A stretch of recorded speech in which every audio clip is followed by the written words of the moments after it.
Okay, magandang umaga po sa ating lahat at maraming salamat sa mga loyal at mga avid mga audience dito sa Donmar TV ha for always watching here and updating sa mga nangyayari dito sa ating bansa at kayo po ay laging nakikinig dito sa ating programa.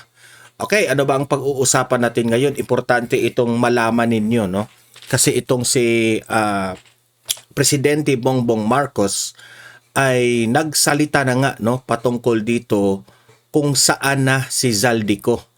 At ni-reveal na ni Bongbong Marcos at kinonfirm ni Bongbong Marcos kung saan ngayon si Zaldico at bakit hindi nila hanggang ngayon mapauwi. Grabe. Diba? Nung panahon ni Teves, si Teves ay parang kalaban nila sa politika. Napauwi naman nila eh. Napauwi kagad nila. Ginawa ng lahat ng makakaya ng administrasyon para lang mapauwi ngayon itong si Teves. At ngayon si Teves ay nasa kamay na ng gobyerno natin, nakakulong. Ngayon, ang hindi lang maiintindihan ng taong bayan, bakit hanggang ngayon ay parang walang efforts ang administrasyong Marcos na mapabilis ang pagbalik ni Zaldico dito sa Pilipinas. Kaya tuloy, hindi maiiwasan mag-isip ang taong bayan na baka takot sila na maibalik dito si Zaldico sa Pilipinas kasi mabubuking sila sa mga revelasyon ni Zaldico. Di ba? Mamaya, pakinggan natin si BBM. I-play ko yung video na yan.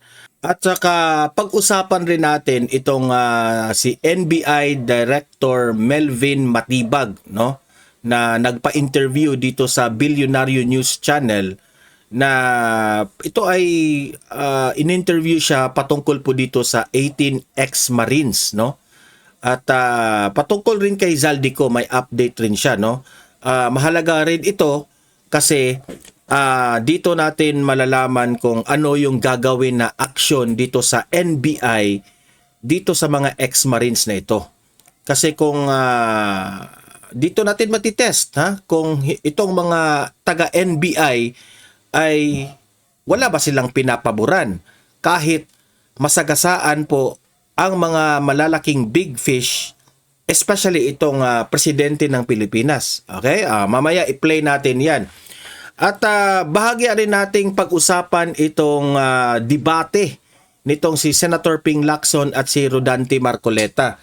Actually guys, napahiya nga itong si Ping Lacson kasi nag-ad hominem na itong si Lacson. And parang tinitira niya na personally itong si Marcoleta. Binanatan na niya si Marcoleta sa mga previous na mga issues na ang gusto lang naman ni Marcoleta ay yung tunay na issue na bakit hanggang ngayon walang nananagot dito sa flood control anomaly. Pero dahil caught off guard na itong si Senator Ping Lacson kung ano-ano na ang kanyang mga sinasabi. Mamaya i-play na rin natin yan, no? Pag-usapan natin yan. At yan, ito rin si Representative Bong Suntay rin. Pag-usapan natin ito kasi humarap na siya sa closed door meeting ng Ethics Committee kaugnay ng issue kay Ann Curtis. Di ko maintindihan itong House of Representatives bakit itong mga ganitong bagay na ito ay pinagtuunan nila ng pansin instead itong mga major issues na kinahaharap ng ating bansa. At yung mga kongresista na nagsasalita ng katotohanan, syempre nasasaktan sila, yan ang hilig nila. Kung ano yung ginawa nila kay Congressman Barzaga, in-ethics complaint rin nila.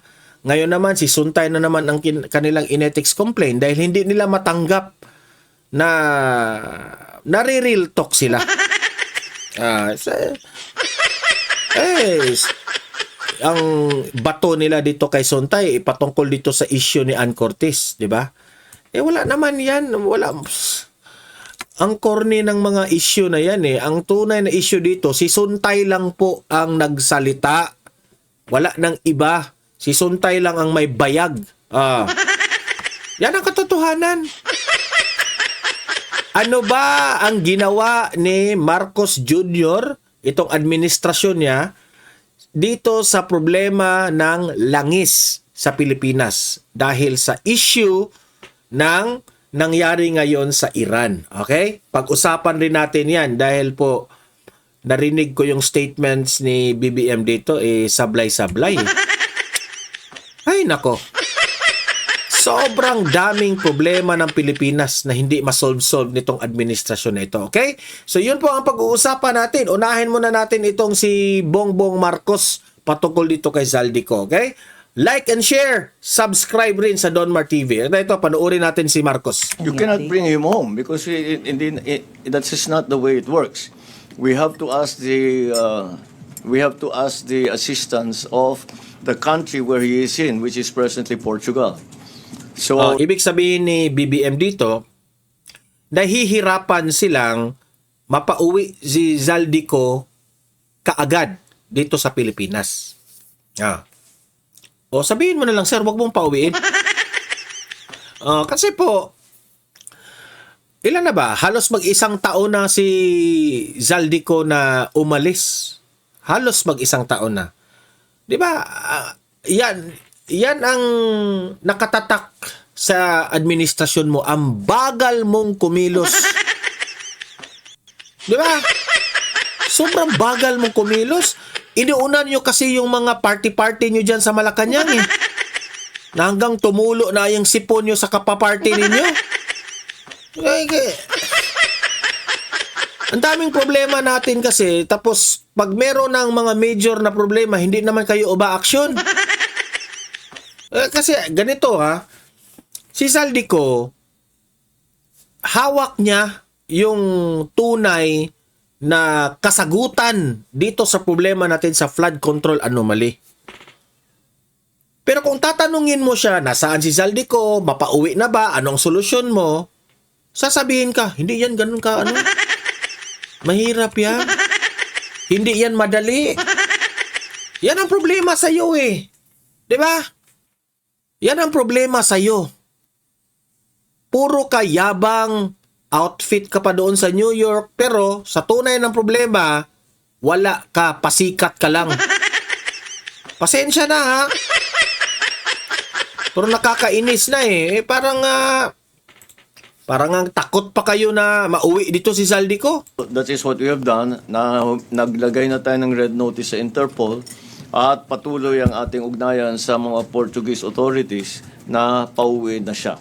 And that's the process that you do not send your own police to go and pick him up kasi dami mong satsat palusot ka pa dyan sa mga hindi dapat proseso dyan sabihin mo lang na hindi ka marunong talaga, wala kang sense of urgency, ika nga. Yun ang problema mo talaga, sa totoo lang. Ako nga, nababasa ko doon sa mga comments ng tao, no? Na kapag ito ang naging presidente natin sa panahon ng pandemya, yung pandemic, siguro wala na tayong lahat ngayon Ay nako. Ewan ko na lang kung ano talaga ang mangyayari natin kung ito yung naging presidente natin at that time. wala naman jurisdiction ng police dun sa kung saan yung ibang bansa. So they cannot arrest anyone. So it will have to be the Wala nang naniniwala dito kasi ang mga sinasabi niya iba sa mga ginagawa niya. Di ba? Wala tayong hindi na tayo miyembro ng ICC. Ayaw natin pero pinahuli si former President Duterte. Di ba gago rin, di ba? Gago rin eh. Instance of the hosting country. Yeah. So, yun ang sabi niya. Ako naman, sa analysis ko dyan, parang hindi sila interesado na mapauwi si Zaldico. Yun ang sa akin, ha. That's my own opinion. Nagdududa ako dyan na hindi sila interesado. Kasi maraming mauungkat, maraming mabubuking, maraming magiging revelasyon. And I know for a fact, no, sa tingin ko, maraming ebidensya si Zaldico na yan po ang ikinatatakot nila. Yan lang ang sa akin, ha.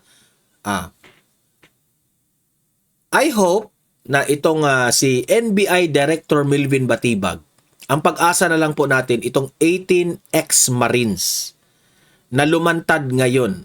At balita ko, ha, meron pang 20 more na lulutang na kasama di umano itong mga taong ito na tumulong dito sa pag-distribute ng mga male-maletang pera. Grabe, no? Pero sige, pakinggan muna natin itong si Melvin Matibag. Tuloy ang paghimay ng NBI sa mga alegasyon ng umano'y ex-Marines na nag-deliver daw sila ng mali-maletang pera sa mga politiko. Ilang punto ang kinwestiyon ng ahensya na laman ng kanilang sinumpaang salaysay. Taliwas sa kanilang pahayag, hindi lahat ng 18 nagpakilalang bagmen ni Zaldico ay tauhan ng dating kongresista. Sa 18 yan, yung 8, hindi naman naka-assign kay Zaldico, naka-assign sa kanya. Sino po si kanya? Ay, hindi ko lang po pwede pang i-review yung personality. Sa On Point ng Bilyonaryo News Channel, ibinunyag din ni NBI Director Attorney Melvin Matibag na never nagkasama si Ko at ang isa sa mga umano'y ex-marine na si Belnard Tube. Meron daw hawak na ebidensya ang NBI para patunayan ito. Minention po nila si Tube tsaka si Zaldico na nag-arkila sila sa air taxi. Pinadusis tekum po kami sa air taxi. Nag-issue na ng certification but since 2022 hanggang 2025, never nilang naging pasaherong magkasama si Zaldico at yung si Tube. So yun po, document yun. That is a notarized document issued by air taxi. Ako po yung nagtrabaho, Ma'am Pinky, sa airport as general manager. Lahat po ng sumasakay at tumitake off, umaalis po sa airport po, may record po lahat na pangalan yan. Kahit private plane pa po yan. Napag-alaman ding sangkot sa iba pang kaso ang ilan sa alleged bad. May naaamoy na ako eh. May naaamoy na ako dito kay Melvin Batibag. Ay, nako. Ito ganito ka-early. Isasabihin ko na sa inyo. Itong NBI na ito sa paniniwala ko lang something fishy pa rin. Hindi pa rin ito uusad. Hindi ito matutulungan ng NBI. Ito pag ko yan, analysis ko yan. Wala. Duda ko dito itong NBI. Wala. Ito? Kontrolado pa rin ito ni Bangag. Kontrolado pa rin. Kaya itong mga 18 ex-Marines na ito, no? Wala, hindi pa rin ito, uusad itong, Kasi kung sa ombudsman, talo pa rin Nandun si Rimulya Tauhan yun ni BBM Akala ko, itong NBI director na itong si Melvin Matibag, ito na yung mag-check, pakinggan itong mga 18 ex-Marines na ito, pero nafe-feel ko parang lumalayo rin Gumaganon rin Ay, nako. Men, tulad ng frustrated murder, violence against women, at estafa. Dagdag ni Imagine that one. Why do you have to mention na itong mga some of the members ay meron rong ganito, ganyan, may mga charges ganito, bakit nyo issue ang kanilang mga dating kaso? Natural lang yan Mga ex-Marines yan Di ba? sisiraan na naman nila itong ilang na mga membro ng mga ex-Marines para masira ang kredibilidad at hindi ito papaniwalaan. At yan na naman ang gagawin nilang reason na hindi namin tutulungan itong mga 18 ex-Marines na ito kasi sira yung mga pangalan. Hindi ganon. Let's stick to the issue. Ano ba ang kanilang revelasyon niya ginawa? Doon tayo mag-ikot sa usapan. Saka na yung mga background check nila. Oh, kasi alam niyo no, sa totoo lang, kung lagi na lang tayo dyan, background check tayo, hindi tayo uusad. Klaro na nga yung mga ebidensya. May picture doon, may eroplano, may naghatid, may pera. Yun ang doon tayo mag-focus. Di ba?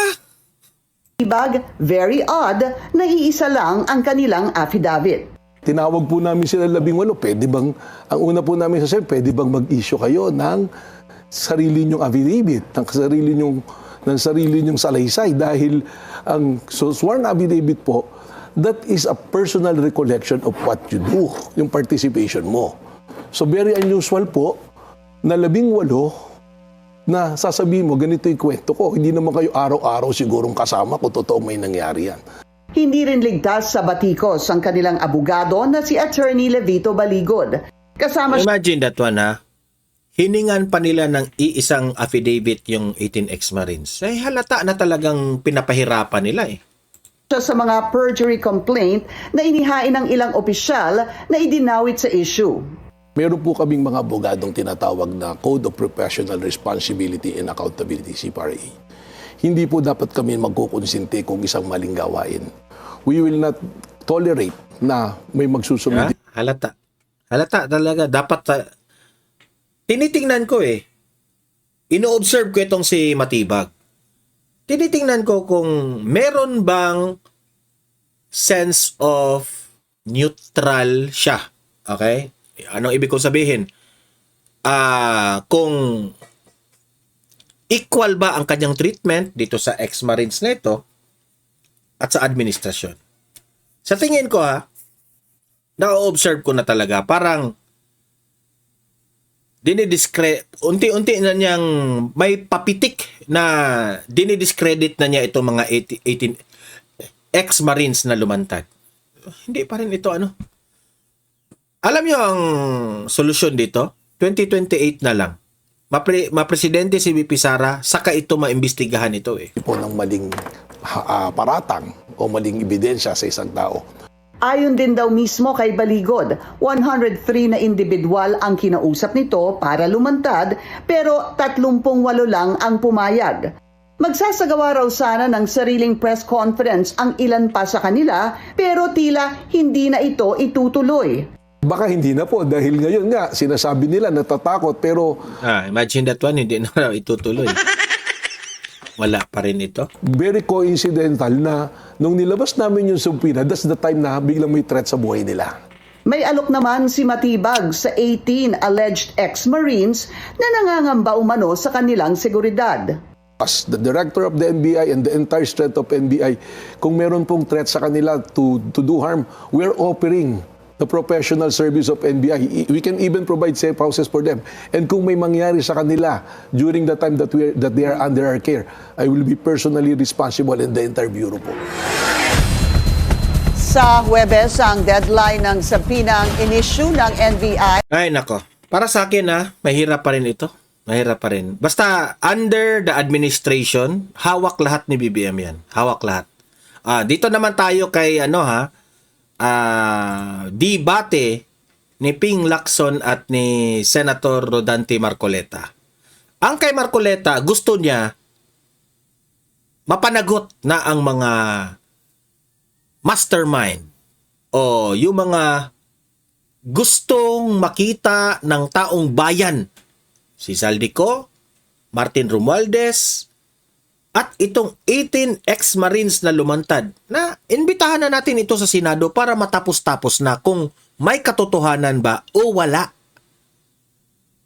Pero si Lacson, tinitira niya personal si Marcoleta. Instead na mag-focus tayo dito sa flood control, Sino ang mga mastermind pero nililihis ni Senator Lacson? Pakinggan nyo. Nagkasagutan, nagkaungkatan at nagkahamunan pa sina Senator Ping Lacson at Senator Rodante Marcoleta. Sabi pa ni Lacson, gusto ni Marcoleta na siya ang laging bida. Narito ang aking report.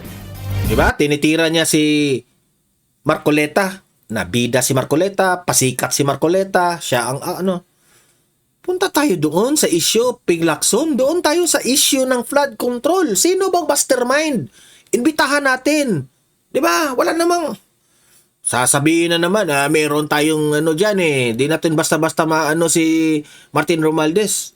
Maimbita kasi meron niyang Dahil gusto din lamang ni Senator Marcoleta na lagi siyang bida bilang dating chairman ng BRC o sa Ay nako, sayang lang talaga yung boto ng tao sa iyo. usaping West Philippine Sea o anumang issue Sinali pa niya yung West Philippine Sea. Anong kinaugnayan yan?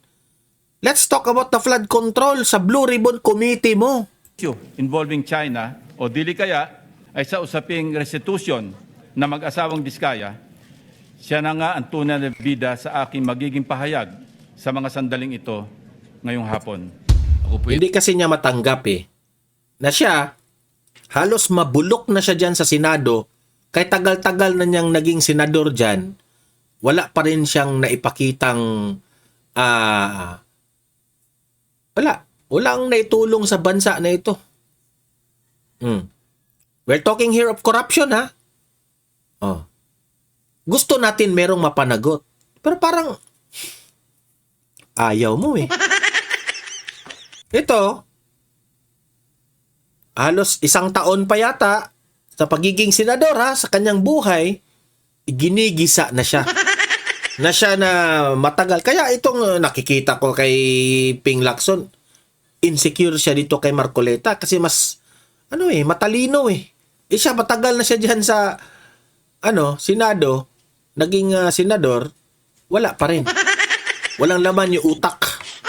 Nagtataka din ng Pangulo, pagka po pala si Senator Ping Lacson ang magdi-deliver. Dito, pahiya siya dito sa sinabi ni Marcoleta Si Marcoleta, hindi niya sinagot yung mga banat ni Lacson sa kanya. Siya, sabi niya, kung sasagutin ko yun, tataas lang yung ating kwento dito. It's not about me. It's about the corruption, the flood control, sino ang mastermind, mapanagot. Hindi siya nag-aakusa na guilty na. Panagutin natin. Anong masasabi nyo? Totoo ba ito? Para malaman natin. Privilege speech Wala pa po tayong nate-take up na kahit siya pala'y masyadong special dito sa chamber natin. Siyempre. Si Tuta Soto ang Senate President. Di ba? What do you expect by the Senate President? Of course. Ganun po pala siya ka-importante.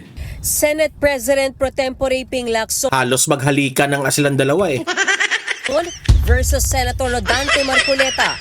Ito ang puksaan sa plenaryo ng Senado. Ay, sila ba yung nakasakay sa plate number ng helicopter? Si Ping at si Soto? Tatanong lang. Kanina, ang ugat ng sagutan ng bakbakan ni Lacson si Marcoleta sa kanyang privilege speech. Hindi na raw kasi makapagtimpi si Lacson sa mga unang pag-atake ni Marcoleta sa kanya. Pero enough is enough. Patuloy po kayo sa pag-atake sa akin.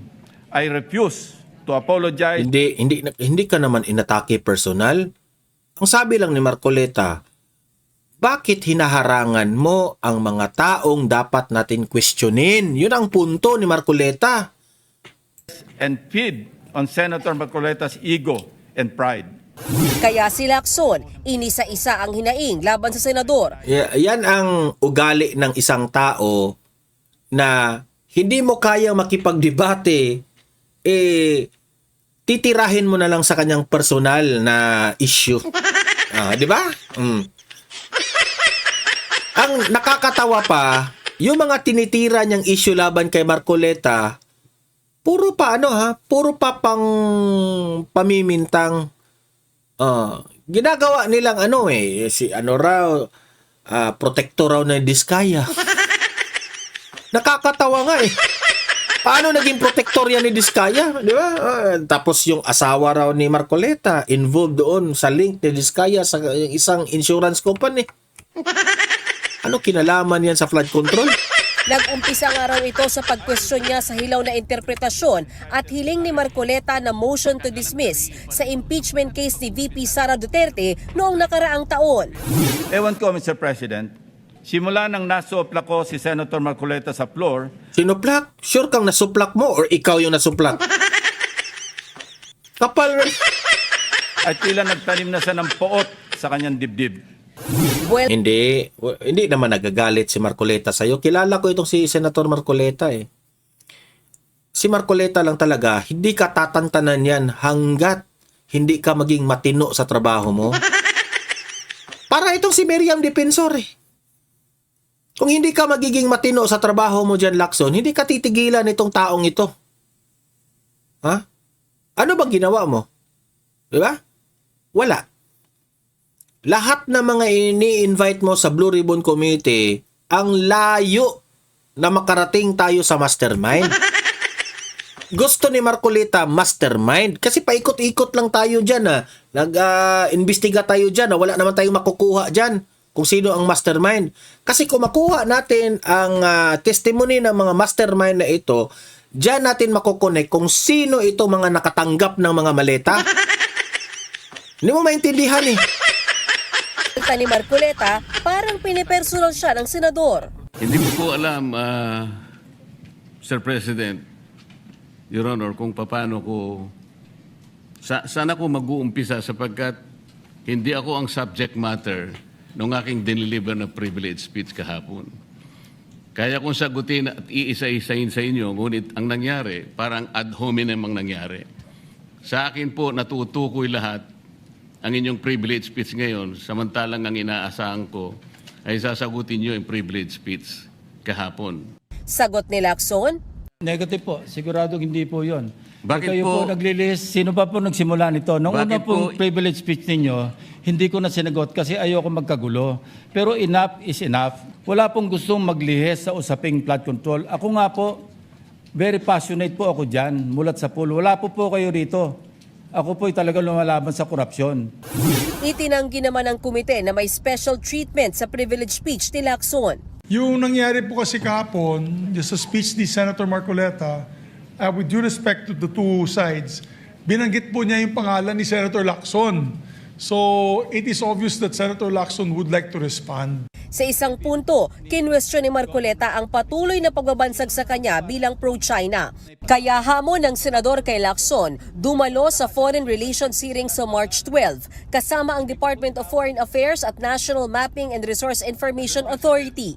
Pero ayon kay Senator Erwin Tulfo, hindi makakadalo ang mga opisyal ng ahensya. Kaya buwelta ulit ni Marcoleta. Alam po ba ito ni Senator Lacson, yung Administrative Order number 29? I don't know Administrative Order number 29. Oh, hindi po ninyo alam, sasabihin ko sa inyo. I don't Ulitin need to ko. know, Mr. President. I'm not interested. Imagine that one. Hindi na siya interesado. Kasi, ganyan po ang mga sagot ng mga taong hindi na kaya magkipagdebate. Talo siya eh. Talo siya sa debate. Yun lang, wag na tayong magbulahan dyan. Diba? At halata naman eh na si Senator Ping Lacson is takot sa administrasyong Marcos. Takot sila. Kaya hindi mo mabiblame ang taong bayan, Ping Lacson, na iisipin nila na nakatanggap ka rin, di ba? Hindi akong nagsasabi niya na hindi naman ako nag-aakusa sa iyo kung nakatanggap ka man o wala. Pero sa comment section ng mga Facebook, sasabihin talaga, nakatanggap siguro ito kasi parang ayaw niyang imbestigahan yung mga big fish eh. Para hindi ka sasabihan ng taong bayan na ganyan, imbestigahan natin lahat, papuntahan natin lahat, give a chance to all to speak up about this matter, about this issue, because this is already a national concern. Corruption. Bumagsak ekonomiya natin. na sana ito mga pera na ito, nakatulong na sana ito sa mga taong bayan, sa hospitals, sa mga may sakit, sa mga mahihirap nating kababayan. Yung mga bridges na hindi natapos dahil binaha, sa mga namamatay sa baha. This is alarming concerning Filipino people na ito ay maulit ng maulit ito. Kasi kung walang mapanagot dito, it becomes normal to the point na paikot-ikot na lang, paulit-ulit na lang na taon-taon merong korupsyon. Kaya si Senator Marcoleta, seryoso siya dyan sa issue na yan na mapanagot niya mga big fish na yan. Kung sino pa yung mga nagsasalita, kung sino pa yung matino magtrabaho sa gobyernong ito, yun pa ang ginigipit ninyo. Tingnan nyo itong balita nito. Pakinggan ninyo. Kasamahan man sa Kamara, nanindigan ng House Ethics Committee na magiging patas sila sa reklamo laban kay Congressman Bong Suntay. Kaugnayan ng kanyang sexist remarks laban kay Ann Curtis. Narito ang agenda report ni Isaiah Mirafuentes ng Abante. Isang malaking usapin pa rin sa Kamara ang naging pahayag ni Quezon City 4th District Representative Bong Suntay patungkol sa aktres na si Ann Curtis. Kanina, nagkaroon ng closed-door meeting ang mga miyembro ng House Committee on Ethics kaugnay sa mga reklamong kinaharap ni Suntay. Kabilang na ang inihain ng mga kapwa niya mambabatas at ilang pribadong individual. Dumalo mismo sa meeting si Suntay. Of course, he would be given time to answer the verified complaint that was filed against him. So it would go through the rules and procedures of the Ethics Committee. May 60 araw ang komite para pag-usapan ang mga reklamo. Nakampihan po namin dito kung ano ang nasa side ng hustisya, kung ano ang nararapat na asal para sa isang miyembro po ng Kongreso. Yun po ang tinitindigan parate po ng Committee on Ethics. Kung sakali man raw humingi ng tawad si Suntay sa kanyang nasabi, ang mga miyembro pa rin ng komite ang magdidesisyon kaugnay sa kahihinat na ng mga reklamo.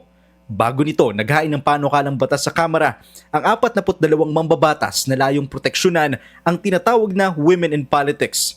Ito ay para maiwasan ang pamamaliit, pang-aalipusta at iba pang mga karahasan laban sa mga kababaihan. Para sa agenda, Isaiah Mirafuentes, Abante. Mag-follow sa aming mga social media accounts Diba? at Yun po ang tinitira na naman nila personally itong si Suntay. That's my own opinion, ha. Tinitira nila kasi si Suntay kasi siya lang yung nagsalita patungkol sa 18 ex-Marines during the impeachment hearing complaint dito sa kay VP Sara. Na is it also relevant na pag-usapan natin itong mga nabanggit na mga pangalan ng mga 18 ex-Marines? Kasi nabanggit si Dilima. Nabanggit doon si Martin Romualdez, si Zaldico, si Stella Kimbo, at iba pang mga kaalyado ni Martin Romualdez. Mga nabanggit doon, Trillanes, Tilima. Meron pang ICC na banggit doon. Ayaw nila yun eh. Ang mga minions dyan ni Martin Romualdez, ayaw nila marinig yun. Si Suntay laman ang gusto niyang pag-usapan yun. Hinaharang si Suntay. Siguro na nasisense nila na itong si Suntay, ito? Makasara Duterte ito. Ano ginawa nila?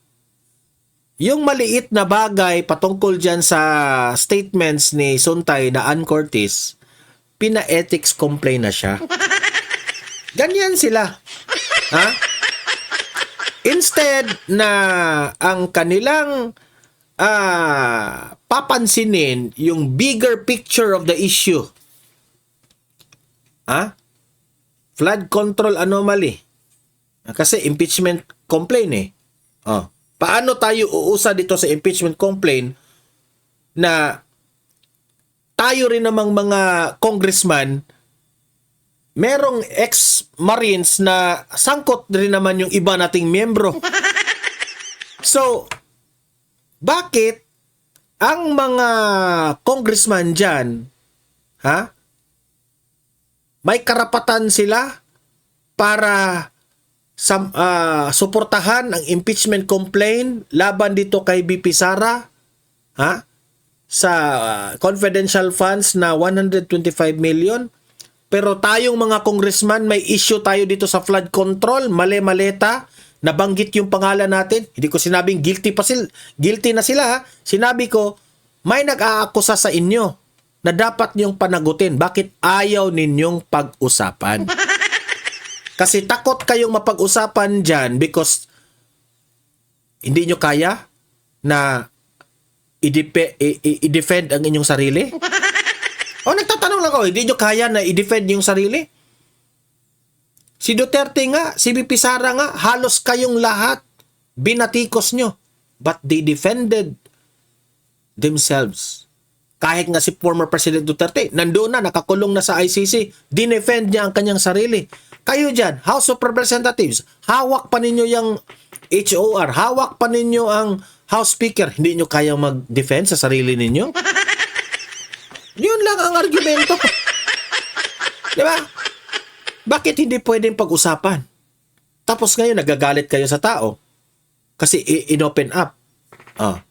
Itong ethics complaint nila dito kay Suntay, this is a warning to all, na kung sino man ang kukontra dito sa administrasyon na ito ay ma-ethics complaint. That's a warning. Gagawan ka ng paraan para tumahimik ka. Tingnan nyo ngayon si Leviste. Nasaan na si Leviste ngayon? Tumahimik na rin.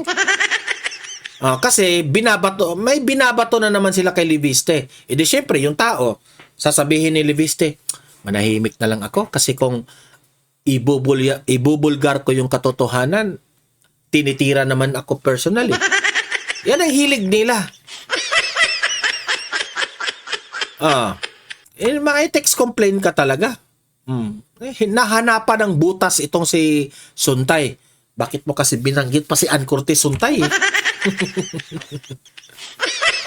Nahanapan ka tuloy ng butas. Ito, pag-usapan natin, ang kapalpakan ng administrasyong ito ay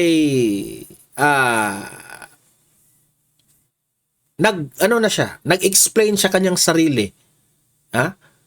Na hindi niya kaya. Ikaw yung nakikita ko, kayo nang humusga. Pakinggan nyo itong sinabi ni BBM na para na rin nag-surrender siya na hindi na niya kaya ang problema natin. Play. In terms of supply, we are in good shape. And not only do we have Paano naging good shape yan? Nawala tayong control dyan sa gasolina na yan. Ito rin pasikat rin eh. inventory in the Philippines, we also are awaiting some supplies coming in that are in transit. Ang pinaaral ko lang kung yung mga in transit, baka naman nandun sila sa lugar ng peligro. So, para maging accurate yung kalkulasyon natin. Pero hindi naman daw. Yung pagsara ng Straits of Hormuz, hindi kasama dun sa kalkulasyon so far. So, so in terms of supply, but you know, that doesn't mean that we're not doing anything. Naghahanap tayo ng iba't ibang lugar na makapagbigay ng supply sa atin. We are talking. Kala mo naman ganun kadali na maghanap ng ibang lugar para mag-supply ng gasolina? Akala mo naman. Para lang na bumili ng suka sa tindahan. May suka kayo? Wala. Punta na lang ako sa ibang tindahan, may suka. Akala mo lang suka yung gasolina? Ay nako. BBM. Talking to many other countries who we normally do not buy oil from. But hopefully we will be able to tingnan niyo sa word ha, na ginamit niya. Hopefully. Lagi mong ginagamit yung mga hopefully. Panahon pa ng kampanya, hopefully.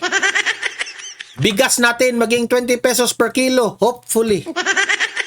Na tumataginting 1,900 na nung pumunta ako ng supermarket yung 25 kilos. Sobrang mahal na. an agreement with them. and that we will get further supply from them. But the real problem here that everybody is having to deal with is hindi natin alam kung gaano katagal ito. Hindi natin, kasi yung presyo kung saan pupunta, hindi natin how long, kung tataas man, tumaas na nga, gaano katagal ba yung pagtaas na yun? Ito ba ay pangmatagalan, permanent na ba ito? Ano bang mangyayari? Yun ang problema talaga. And this is the same problem. Nung nasa JP Morgan ako, pinag-usapan namin na matagal ito, pati sila nag-a-analyze sila kung ano yung takbo ng financial markets. So ganun din ang kanilang sinasabi. The hardest part of this. Kasi kung alam natin kung ano magiging presyo ng langis, alam na natin ang effect. So makapaghanda na tayo. Pero ang presyo ng langis ay hindi lamang dahil sa supply, volatility is also a big factor. Pag hindi tayo nakakasiguro kung gaano katagal pa ito, even the supply will be affected. Kasi yung mga supplier ng langis, syempre sasabihin nila, yung nasa amin, hawakan muna namin. Baka maipit kami pag pinagbili namin ito, tapos tumagal ito, kami naman ang mauubusan. So they can be very conservative or less so. Depending again on the planning horizon, kung tawagin. If it's going to last this long, 1 month, 2 months, or 1 week, whatever it is. Ito ha. Ito lang yung masasabi ko sa inyo. Wag nyo nang mag-expect, wag na tayong mag-expect na masosolve ang problema ng bansa natin, especially sa flood control, no? Yung baha natin sa bansang ito, kahit nga sipon niya, hindi niya na-control eh. We don't know. That's the problem. We do not know how long it's going to last, when the actual war is going to end, what the end will look like, and how it will change, how everything will change. Dahil kahit ano pang mangyari, ay talaga magbabagong sistema. And what will that new system look like? So those are the unknowns that we are having to deal with now. Ay nako. So yan. 'Di ba? Anong sinabi niya? May nakita ba kayong sinabi niya na huwag kayong mag-alala? Kagaya ni former President Duterte noon. Huwag kayong mag-alala. Gagawa natin ng paraan yan. Ma-solve natin ito within si Duterte noon, gagawa ng ultimatum. We will solve this one in 1 week. May assurance ka talaga na magagawa. Sa kanya, hopefully, wala. Parang hindi ka na parang pinaganahan ka lang magsalita siya. Pinaganahan ka lang. Pero sa totoo niyan, wala pang kasiguruhan kung masolve ang mga problema natin. Ay, nako BBM. Kayo na naman, taong bayan. Mag-comment kayo ha. Ilatag nyo inyong opinion dyan sa comment section. Pag-usapan natin yan mga sinasabi ninyo. Okay? Like, share this video. Subscribe, follow para updated lagi kayo. Okay? See you in my next video. Have a great day. Have a great night. God bless po sa ating lahat. Mabuhay ang Pilipinas and God save the Philippines. Bye-bye!